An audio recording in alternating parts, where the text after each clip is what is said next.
Chris, last season was a huge success for all involved, but speaking as the head coach, how do you reflect on the progress you've made in the last 12 months? Oh, it's phenomenal, isn't it? I think I was initially brought in just to kind of cover us on the back of another coach leaving. It was a group of people that had kind of come together to kind of see what this would bring us, and I don't think any of us had dreamed that it brought us what it has really.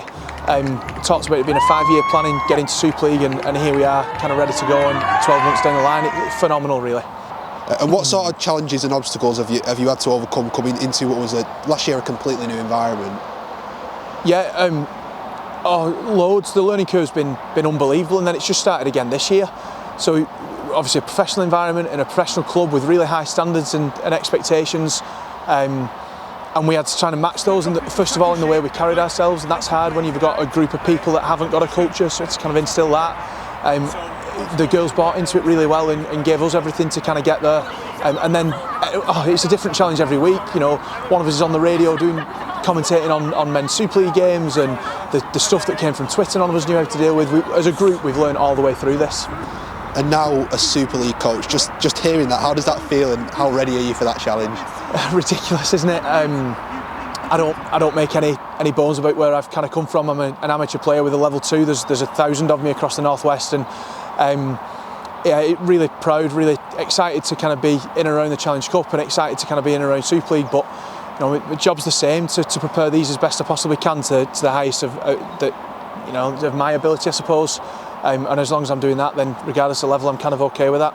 And that moves nicely on to your first task this weekend, Castleford Tigers. How much are you looking forward to getting out there? I absolutely can't wait. So we asked the players back in November to give us absolutely everything. Those that were successful in the trial and coming joining us, those that were kind of staying around from last year, asked them to just give us everything to go and get themselves ready to go and show themselves on a new stage. I think the friendly results mean that we'll probably shock a few on Sunday. I don't think anyone outside of this group really knows kind of what we're about yet.